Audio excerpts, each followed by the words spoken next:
So, how we feeling after that voice cast announced for the new Transformers animated movie coming out next year? I have thoughts. Hi guys, it's Emily here, and today we're talking about some Transformers news. This is a more casual type video. I wanted to do more casual, kind of like sit down, just chat video about this. I have thoughts, a TF chat, because I haven't done one of those in a long time. Before we get into the animated movie stuff, I want to talk about Transformers movie coming out this year, Rise of the Beast. We got a second trailer, the official trailer for it today, and it was really good. They got Unicron was announced. I'm just like, yes! More Mirage, which I'm getting on board with Pete Davidson voicing Mirage. I'm getting on board with it. Optimus, as always, is great to always see. Love him. His battle axe is great. Some transformation sequences, which were really cool. That one Bumblebee one, I was like, oh my god, I'm freaking out. It looks really good. I hope it's really good. I love watching these Transformers live action movies in theaters, and I really enjoy them. To have this one do well and to have more of them and not have to wait for so long, like between Bumblebee and now, to not have to wait so long for more would be great. I just want to keep having them.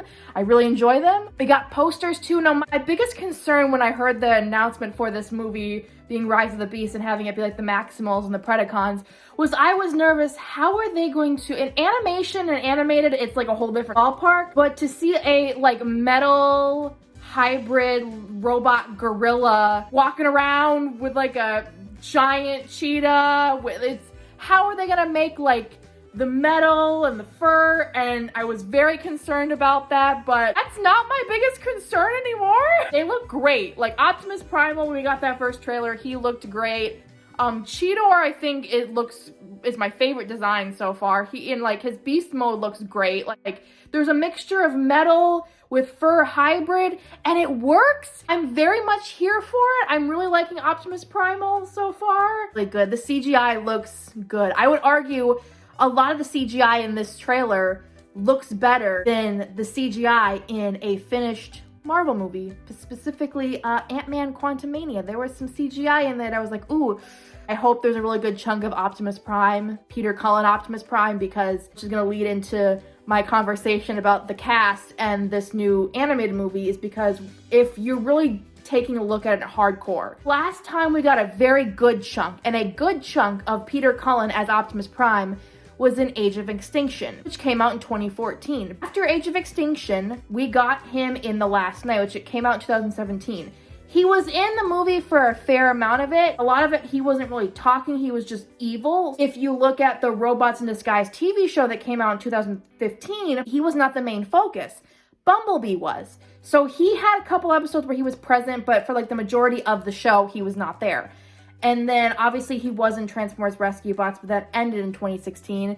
And then when they did the spin-off show or the continuation show, Transformers Rescue Bots Academy, he was replaced. The Netflix Transformers shows, he was replaced. Earthsparks, now he's been replaced. Yeah, our last big chunk of Optimus Prime, a good chunk of him, Peter Cullen as Optimus Prime, was in Age of Extinction. That will be almost 10 years. I mean, he's voiced Optimus here and there, but like if we're looking for a big chunk, it hasn't been since then. Before we get into the cast of the movie, I want to talk about what the animated movie is supposed to be about. According to an article from Collider, we talked with Lorenzo Di Bonaventure, who's a producer of both the upcoming animated film and Rise of the Beast, and also I believe he's been a producer on all the other Transformers movies too. So he basically said in this article, Lorenzo confirmed that the planet will be seen as the film is set to explore the origins of not just major characters like Optimus Prime and Megatron, but serve as an origin story for all of Transformers. He goes on to say, I can tell you really important parts of this story, which is more than a tease.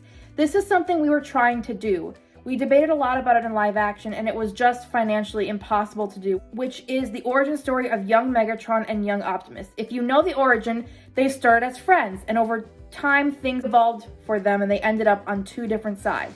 So we're telling the young Optimus and young Megatron story. You really are telling the origin story of all Transformers, both what they were at the beginning of it and how to grow and how they grew to how they grew apart, which makes sense because like they all started out on the same side because there's this good, you're a big Transformers fan or just a Transformers fan in general, then if you've watched Transformers Prime, you know that they mention in Ratchet goes into detail about how like Megatron was originally a gladiator in the pits of Chaos, and his original name was Megatronus, named after one of the original 13 primes. Optimus, before he became Optimus Prime that we all know, he was Orion Pax. He was a data clerk in the Autobot capital city of Iacon, so he was collecting data, whereas Megatron, he was a gladiator. They didn't even know each other. They both wanted to change the way Cybertron was going about its politics, its government. While Megatron wanted to go about it in more of a darker way, Optimus or Orion at the time, wanted to go about it in a more diplomatic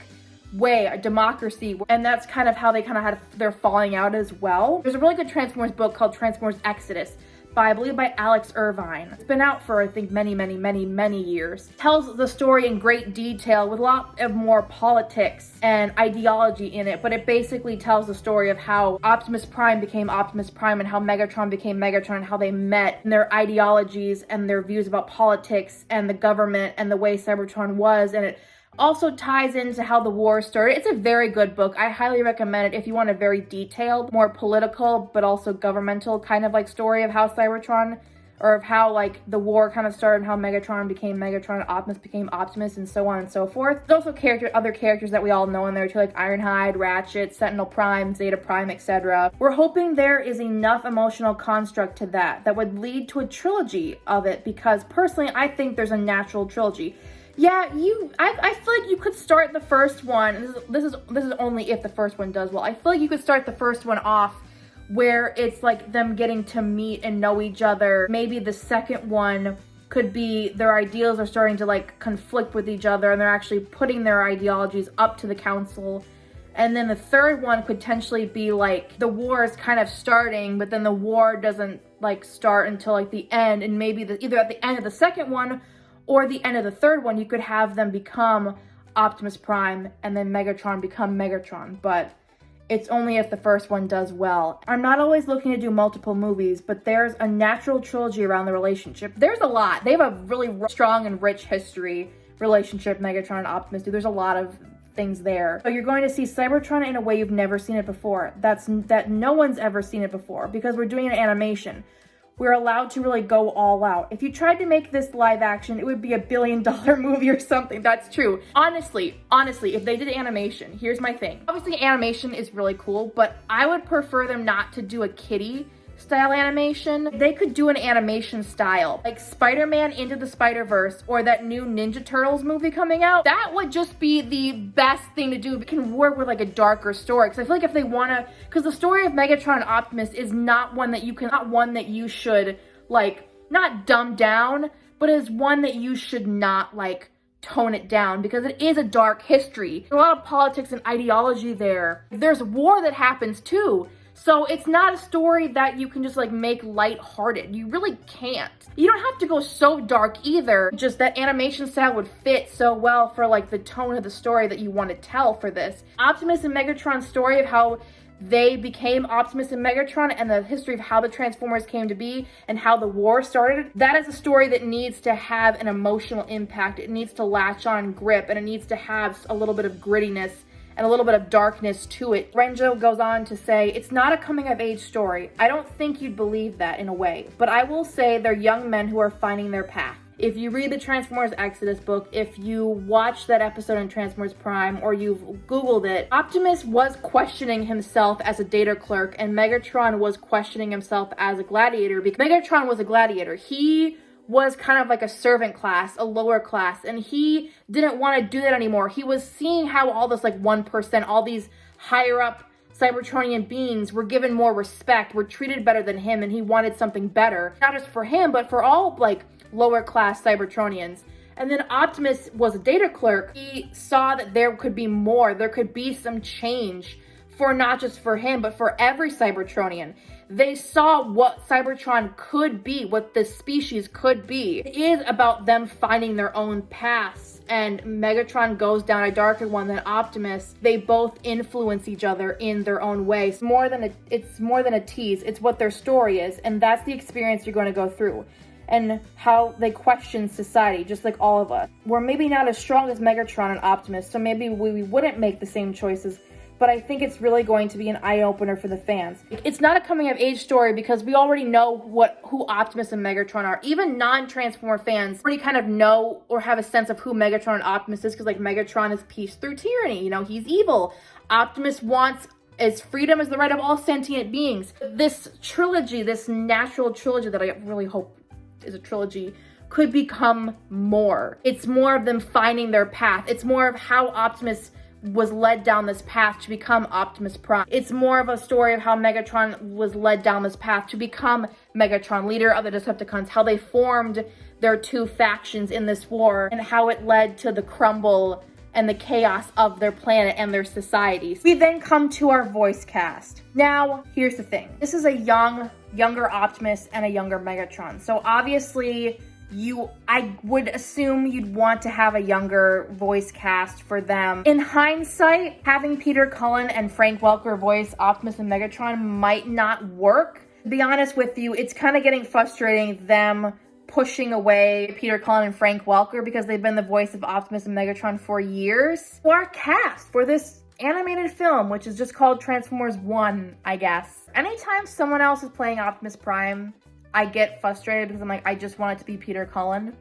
I will say though, one of my biggest complaints I have with other people voicing Optimus Prime is not the fact that they're voicing Optimus Prime, because that's something I have to get over, is the fact that a lot of these voice actors will try to impersonate Peter Cullen, try to mimic the way he says words and like his mannerisms. Like, no, bring your own Optimus Prime to life. So I'm really hoping that for this animated film that Chris Hemsworth does his own thing. Now, I love Chris Hemsworth as Thor. He does have that deep voice.